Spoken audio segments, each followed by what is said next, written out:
Uh, Good afternoon, viewers and listeners of Concerned Citizens Media. Thank you again for joining me. I always appreciate you taking the time and sharing the updates with me. Today is October 22nd, 2022. I have several news to share with you. You might already know there is a nationwide pro-Abiy demonstration in Ethiopia. Different regions, cities, towns, plus the capital city. So they are having anti-Western protests, anti-UN, anti-EU, anti-USA protests under the motto of standing with Ethiopia and protecting the sovereignty of Ethiopia. This is a forced protest. Abiy Ahmed and his cadres and his Prosperity Party try to show the global community and Ethiopians that the government in Ethiopia has big popular support at home. So they are trying to show the world we have so many Ethiopians with us. It's not only Prosperity Party. That is the game, and it is according to different information. These protesters are forced, except those cadres, forced to come out and to show the support for Prosperity Party, the support for Abiy Ahmed policy, the support for Eritrean invasion of Ethiopia, and the support for continued bloodshed in that country, and against UN, US, EU for calling for peaceful dialogue in that country. So I have a video a little bit talking about that protest. I will start with that one. And, instead of, if they have the opportunity, if there is a freedom of protest, if there is a freedom of assembly in Ethiopia, these protesters will come against Abiy Ahmed and the Prosperity Party, because the country is at high inflation, high unemployment, and diplomatic isolation, continued bloody war in Tigray and Oromia, and ethnic tension, hate speech, and injustice, and Ethiopians have no right for due process. Abiy Ahmed and his cadres have total authority to arrest you and to kidnap you, and you do not have the legal system to protect you. So they are forcing these protesters to approve all this failure of Abiy Ahmed administration and to show support for Eritrea and Abiy Ahmed, and also against the Western for calling for peaceful resolution. There is no proxy war. There is no interference. All these are made up. These are all fake. The US, European Union, clearly they are calling for peaceful dialogue just from the beginning. No interference, no proxy war, no more. This is just fake. So that's, the government propaganda against Western, calling peaceful resolution. And the other thing I want to credit for TDF for releasing prisoners of war, about 9,000 plus Ethiopians and Eritreans who captured in the war field. This is appreciative. This is very encouraging, giving these soldiers a second chance to see their family, their mom and dad, cousins, nephews, their wives. This is not easy. They captured them at the war front, and they are now releasing them, giving them the second opportunity to see their family. They are not like Amara militia or Afan Ethiopian National Defense Force or those Fano militias. You saw the video in the past, assassinating those already captured prisoners of war. So TDF is not like that. TDF forces are not like that. They are very disciplined. They follow international law. Once you are captured, you have protection. So they protect them. They feed them. They treat them with whatever they can. Now they are releasing to Ethiopia. This is exceptional, really. Some of them, in the past released, came back again to destroy Tigray. So they know that, but still they are releasing them and giving them the second opportunity. More than 9,000 Ethiopian and Eritrean soldiers released. So we appreciate the Tigray region leadership and the military leadership for doing this merciful humanitarian take. They are not ready for revenge. They are not ready to kill them. They just following the international law of war and releasing them to their family. So we have to appreciate such conduct. This is a bravely conduct, and we need to appreciate. We need to thank the leadership of the Tigray region for doing that. So that's a note. And so let's come back to these protesters. And these protesters, as I said, they are against US, against EU, against any resolution from United Nations, or against any restriction. They just want to continue Abiy Ahmed policy, continue the bloodshed, no accountability for anything, all the genocides, all the rapes, all the destruction happened in this war. Nobody can be accounted for. So Prosperity Party is trying to show this, and try to hide its responsibility. The UN is calling for accountability. US is calling for accountability. EU is calling for accountability. Pro-Abiy and Abiy Ahmed cadres and Abiy Ahmed himself, what they are doing, calling for massive protest, forced protest. Some of them, given a warning in a letter. If you don't come out to this protest, you will lose a job, or you will not get any public service. Public service like getting sugar or salt from public store. So it's a coerced protest by Prosperity Party cadres to show up and to show their solidarity against EU, UN, US, and any other international organizations for calling accountability, for calling for the end of hostilities in Tigray region. So let's listen to them, and also U.S. statement at UN Security Council media take. I have that one. Then I'll read a couple of news. Then I have another couple of videos I selected for you from different media. Thank you again. Let's listen.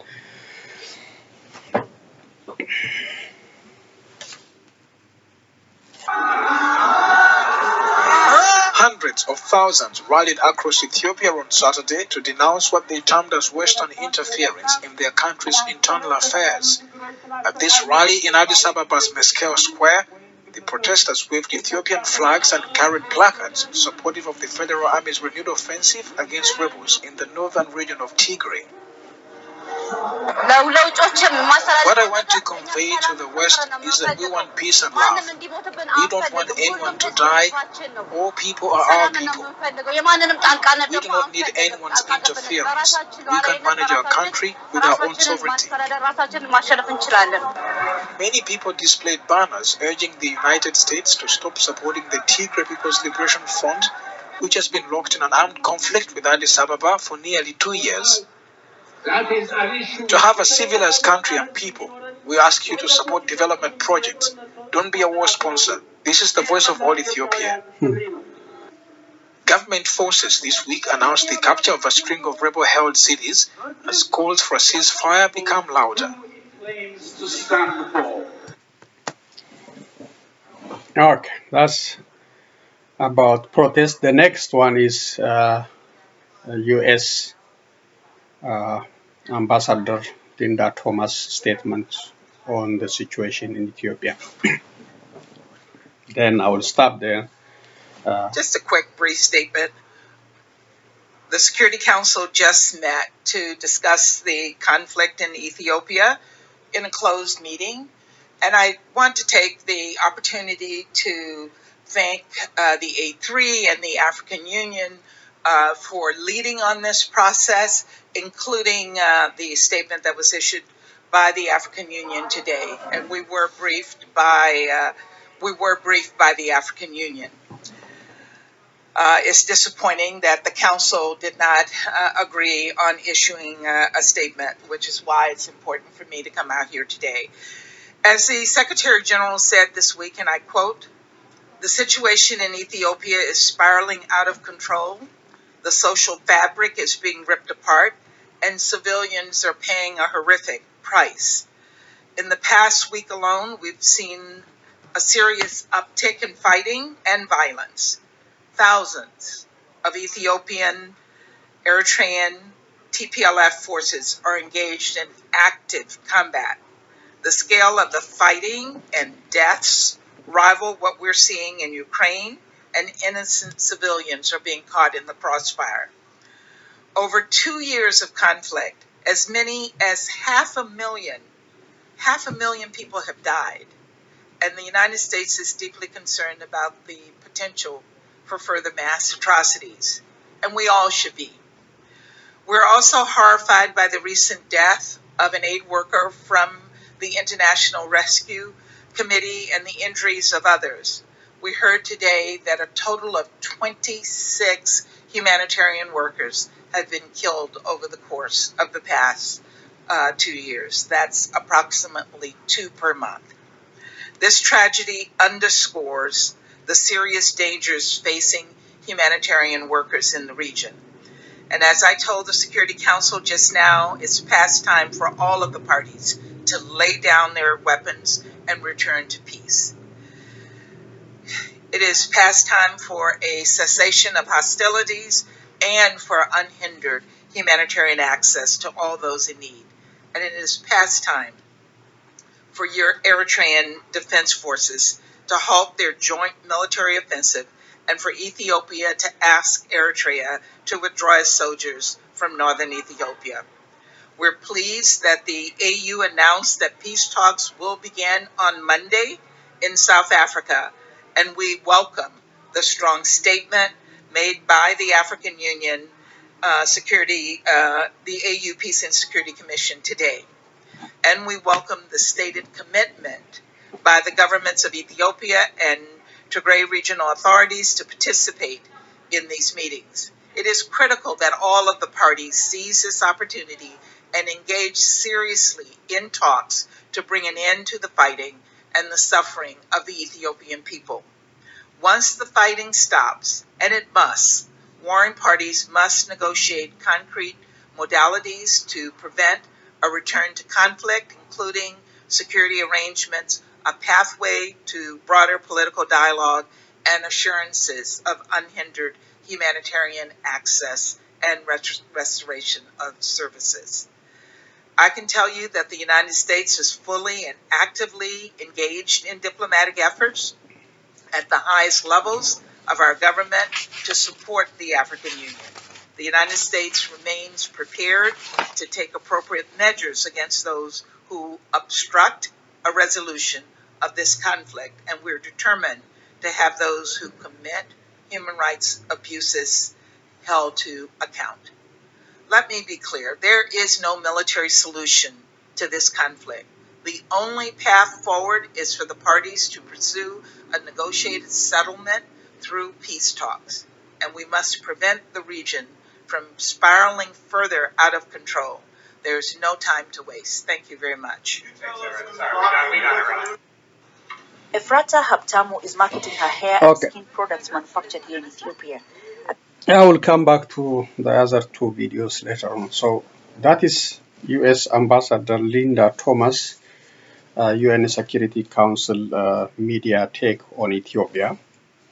And as I also said multiple times, don't expect anything from United Nations Security Council because of China and Russia standing with Abiy Ahmed. So you cannot even get any statement from UN. That's why she said she came out to give a statement. Very, very tough one because of total support from Russia and China for Abiy Ahmed. So we don't expect anything. I don't know in the future. I don't know. It's very hard. Multiple times they had a meeting. No resolution at all. No, you cannot even condemn. UN cannot condemn because of Russia and China. So the only thing we hope to see is any tough measure from European Union or from US, maybe from African Union. I don't think African Union has a capacity to solve African problem. We'll see. We'll see. But never showed us any strengths in the past. But African problem can be solved by African solution. That is a dream. So we'll see.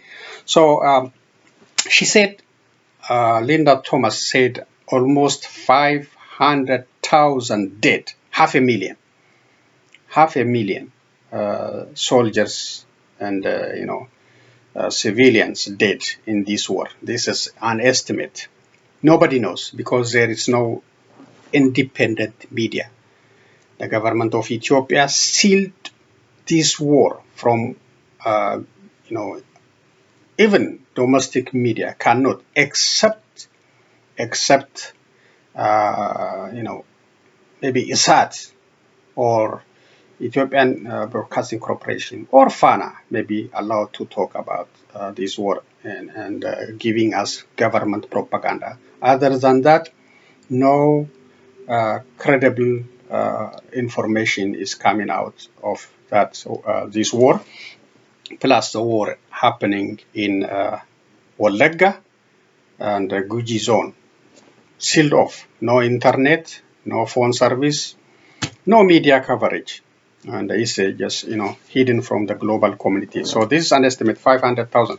So the U.S. also repeatedly called on Eritrean government to withdraw its forces and call on Ethiopian government to call for one.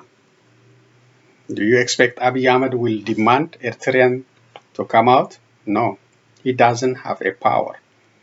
Isaias Afwerki is more powerful than him. So unless there's a willingness from Eritrean sides, okay, enough is enough. We have done, all atrocities, all genocide in Tigray. Now it's time to withdraw. Unless they say that, Ethiopia doesn't have the capacity to ask for Eritrean withdrawal. And the UN, EU, US, they keep calling on Eritrean to leave Ethiopia alone. But they are still there and still waging air bombardment and working the Ethiopian national defense. So nothing about interference or about proxy war or no pressure, but the Ethiopian government is intimidating the international community, threatening the US and threatening Ireland, if you remember. Ireland, given warning by Ethiopian government for standing, for calling for peaceful resolution. So that's a threatening, bullying the international community, threatening the international community not to say anything about this war. So Abiy Ahmed is a different kind of leadership.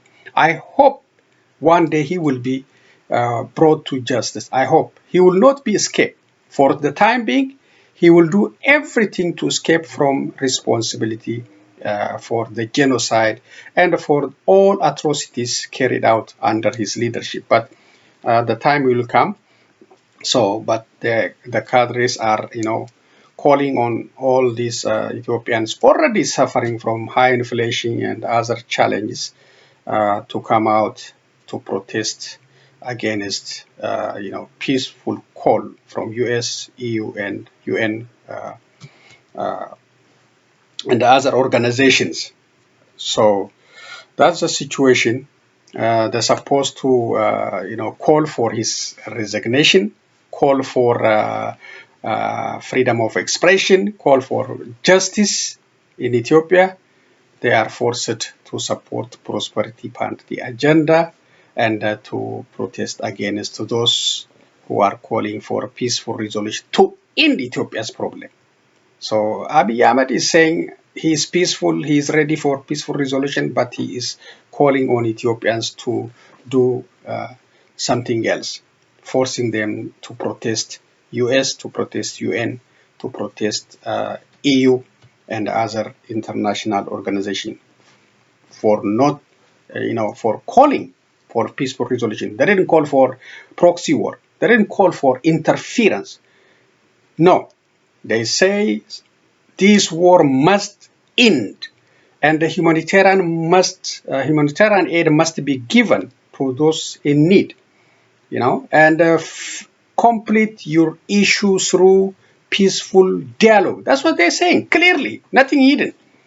So I don't know why Abiy Ahmed is playing around and forcing Ethiopians in Addis Ababa and all over the cities, not Shashamane yet, but Redwa, Jimma, Ambo, Bonga, Sodo, Awasa, and other cities. They are, forced them by Prosperity Party to come out and show solidarity with Abiy Ahmed. Instead of challenging him for his failed leadership in that country, they are forced to support him. Okay, let's continue with other news. Thank you again.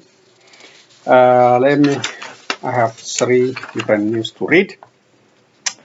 The first one is the continued killing in Oromia. At least 30 people killed in attack blamed on Fano militant in East Wallagga zone of Oromia region, local officials said.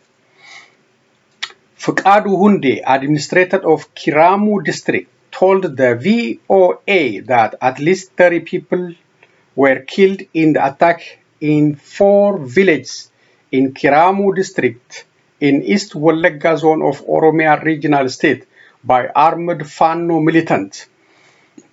The attack took place last week on 15 October, in which more than 50 houses were also burned, according to the local official. Addis Standard contacted the Ethiopian Human Rights Commission, EHRC, for further details about the attack. The commission said that although it had received information on the matter, it was difficult in verifying and obtaining accurate information due to the lack of network in the area. Fukadu referred to the perpetrators as Fano militants who were organized in the name of Amara community in the area, some of whom lived there and some of whom came from Haro Guduru zone. He said, adding that the victims include an elderly as old as 75 years old. Merciless, really, merciless. The demonstrators used illegal and unauthorized weapons in the attack in 4 villages: Guddina Jirga, Caffe Soruma, Burqa Soruma, and Nachino village in Kiramu district. A total of 30 people, 29 men and 1 woman, were killed in the attack, the local officials said.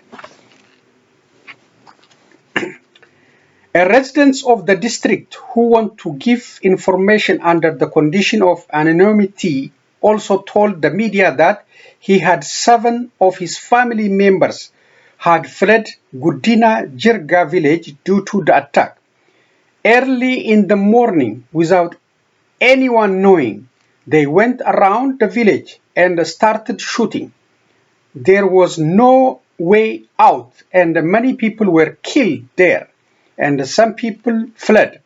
There are many injured, he said. The resident said the attackers were armed Amara militants who came from the Amara region, where they get training, and further described the attackers as those who grew up among us and speak our language. They know the village. They went there to the Amara region and get training and came back fully armed. It's painful, really. Everyone from Guddina Jirga village is completely displaced, the witness said, adding that the reason for the attack was to displace these people from their land and take the land and destroy Shane, a reference to the Oromo Liberation Army, OLA, which is known by the government as OLF Shane. But it is not Shane that they are killing, but the civilians, the residents added. The witness also claimed that government security forces were in the town, but refused to take immediate action. They are accomplices with the action. They want this criminal conduct to be carried out. The government security forces were in town.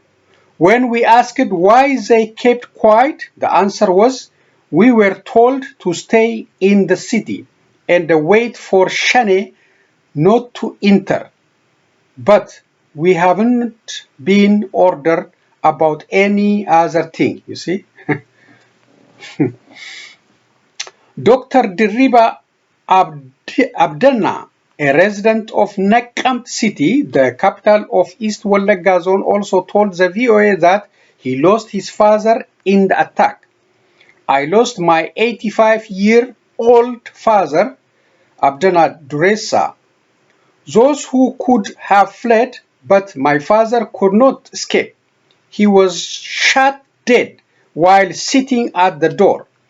6 people from the village, including him, were killed. They killed many elders who could not escape. All those who died in that village are likely family to us. We are now sitting in Naqamт together in mourning. Our people died while the government security forces were in the city.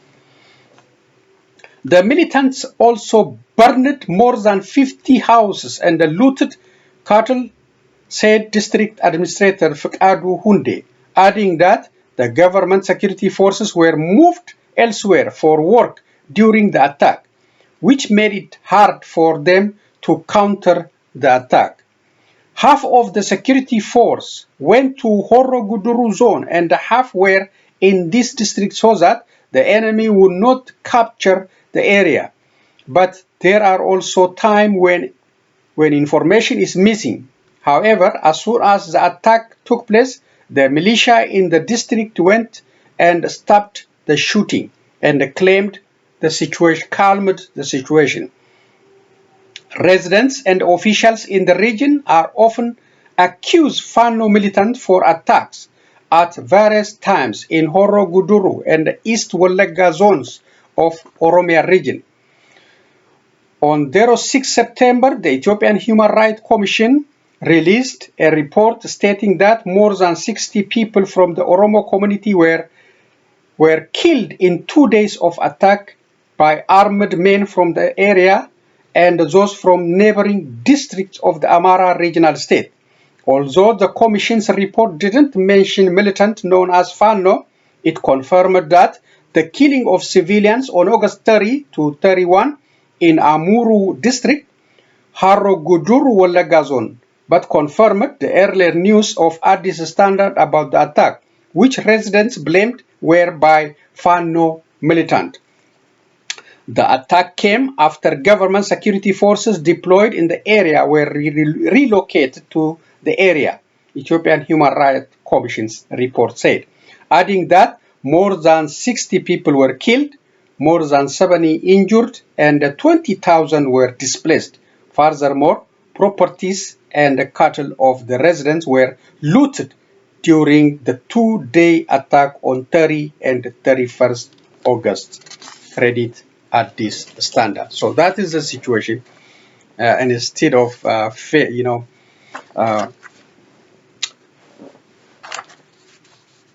acting against the administration for such kind of failure, Abiy Ahmed is allowed and forced Ethiopians to come out and support his prosperity agenda.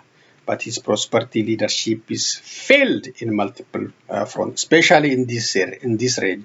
As you heard when I was reading, the government forces are there, but they are waiting for Onekshane. They are not there to protect the civilian and the civilian structure. So there is a coordination. There is a coordination allowing Fano militant to cross over, to get training, come back heavily armed and destroy these elderly, 85 years, 75 years, and children, women. This is a situation, and it's worse than Malaz Zenawi time. EPRDF time, when they are, strategically maybe they thought it's beneficial for them. They allow Somalians to displace, to attack, to kill Oromos. Now, this Oromo government, under the quotation, allowing Fano militants, Fano militia, to cross over and kill his own ethnic president. So this is a reality, very tough one, but I don't know when it's going to be the solution. This is a repeated genocide in Oromia, especially in Wallaga, and all listeners, you are advised to be the voice for these people. Do whatever you can.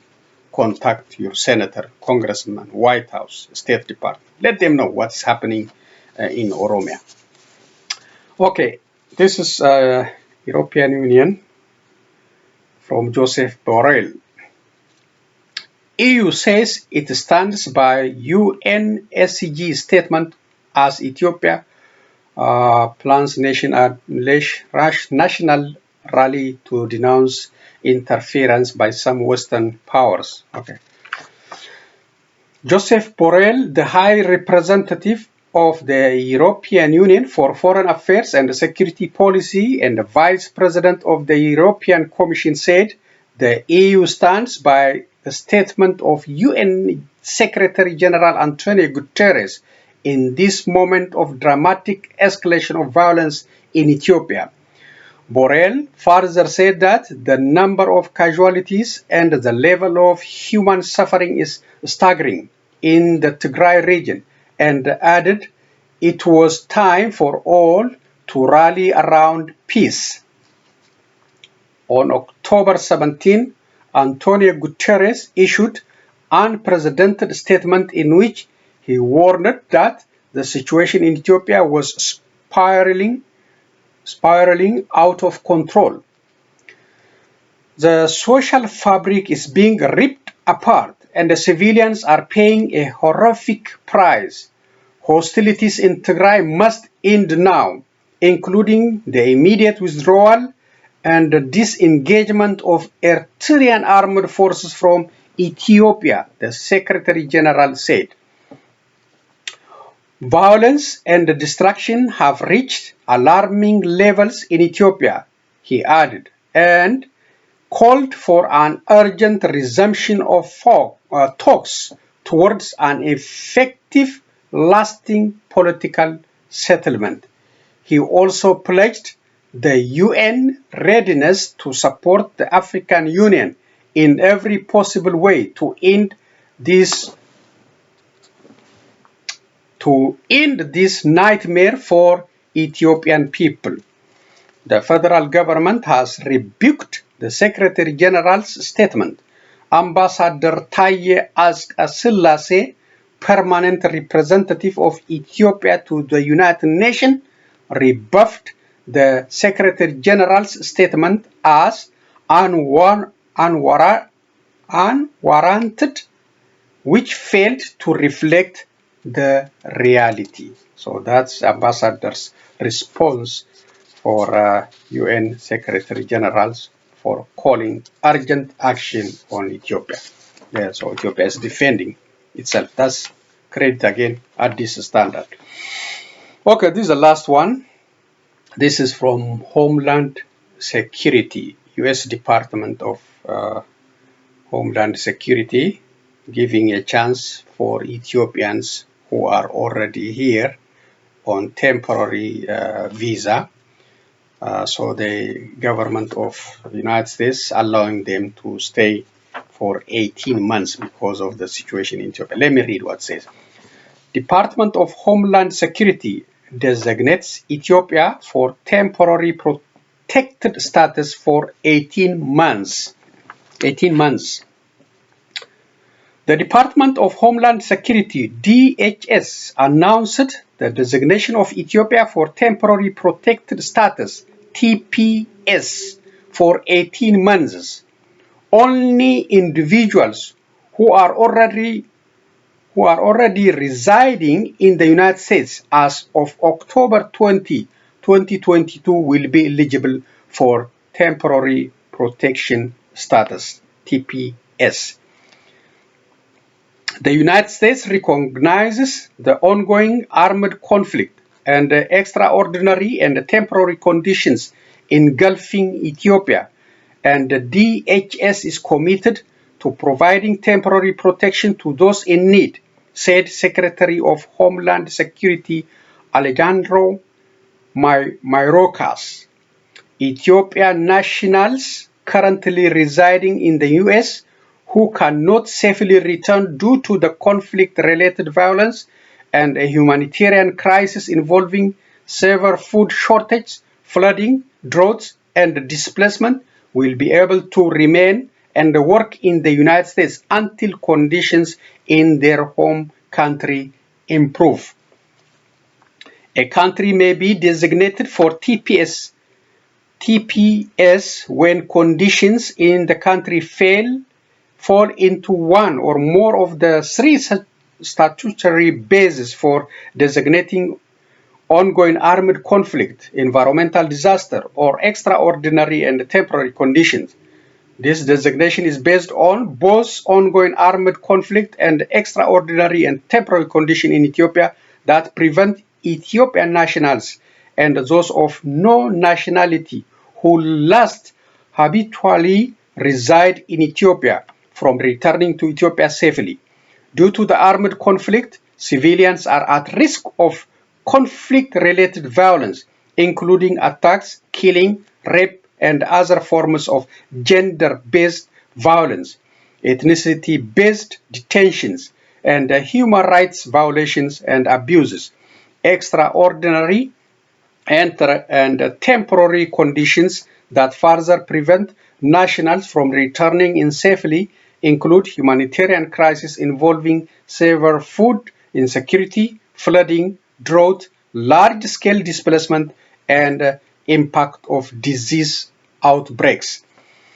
This will be Ethiopia's first designation for TPS, including individuals eligible for TPS under this designation must have continuously resided in the United States since October 20, 2022.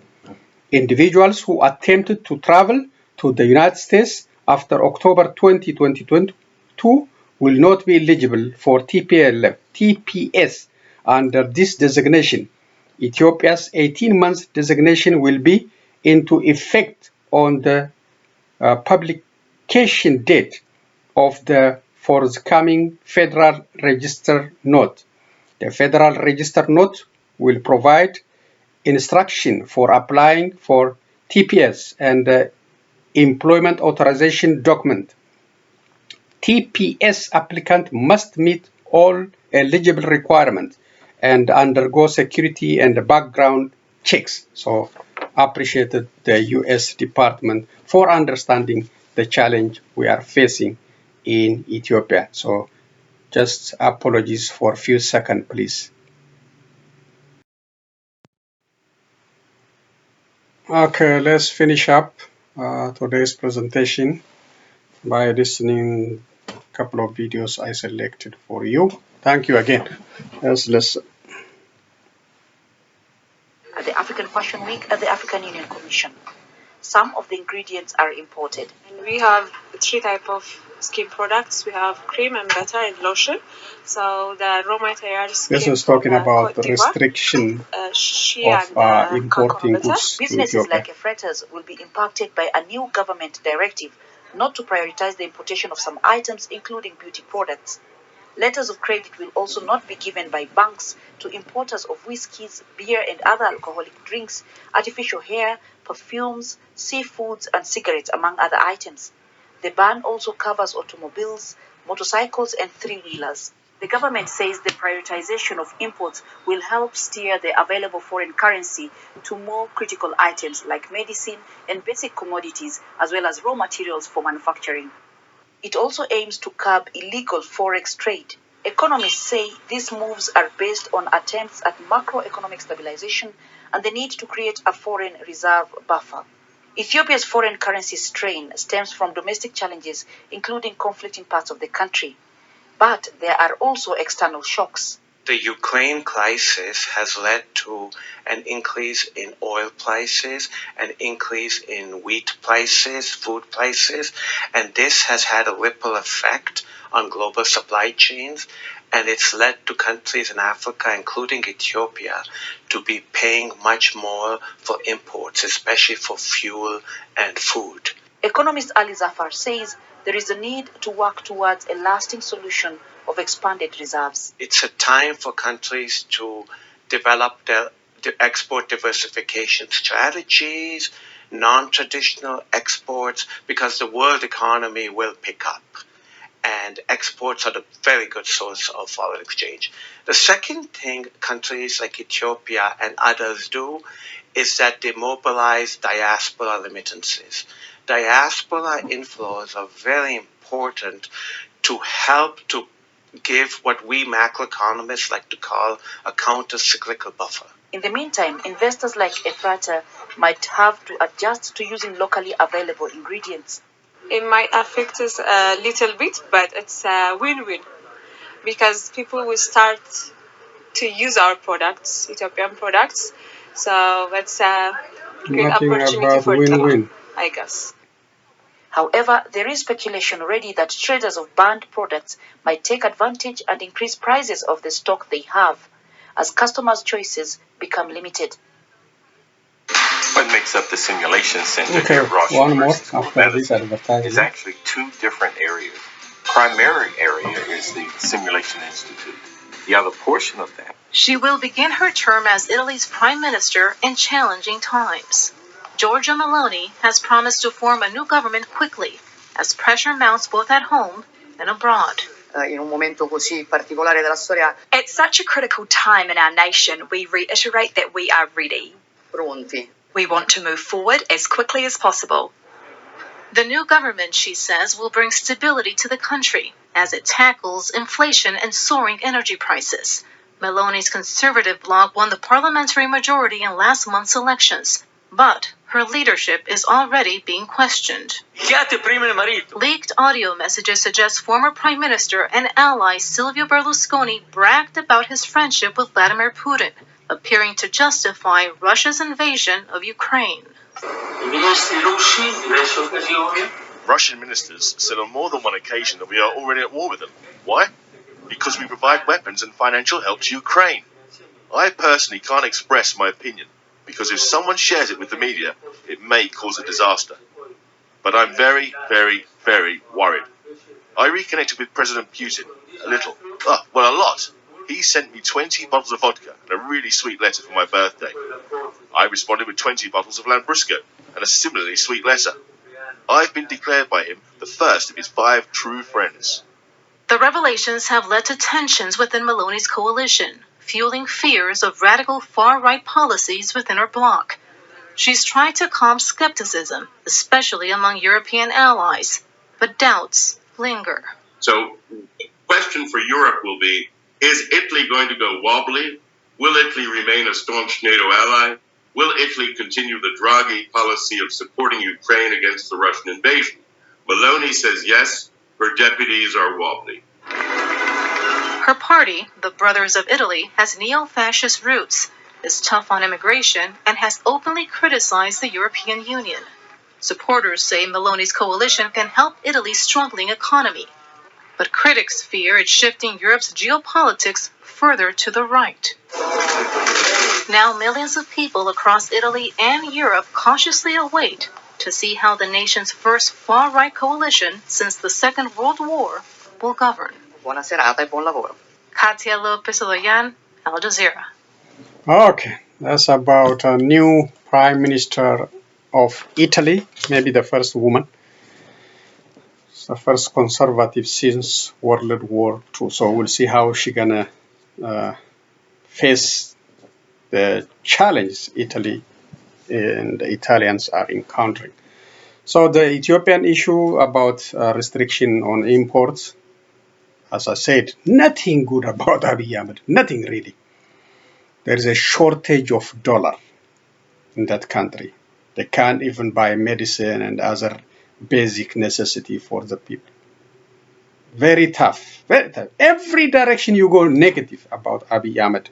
So he is now through his banking system, banking administration, imposing tough restriction on Hawala and other internet banking activities, freezing bank accounts of individuals and the companies.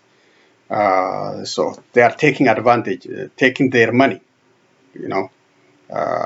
instead of giving them warning, don't do this, stop this. They just frozen the accounts of many Ethiopians who are doing Hawala and different kind of transaction, who are helping diaspora community and engage with the people back home. So they are taking the advantage. They are using their power to freeze individual accounts and also restricting the importing of goods because of the shortage of dollar. Ethiopia is in a desperate need of money from IMF. IMF is not giving them nothing.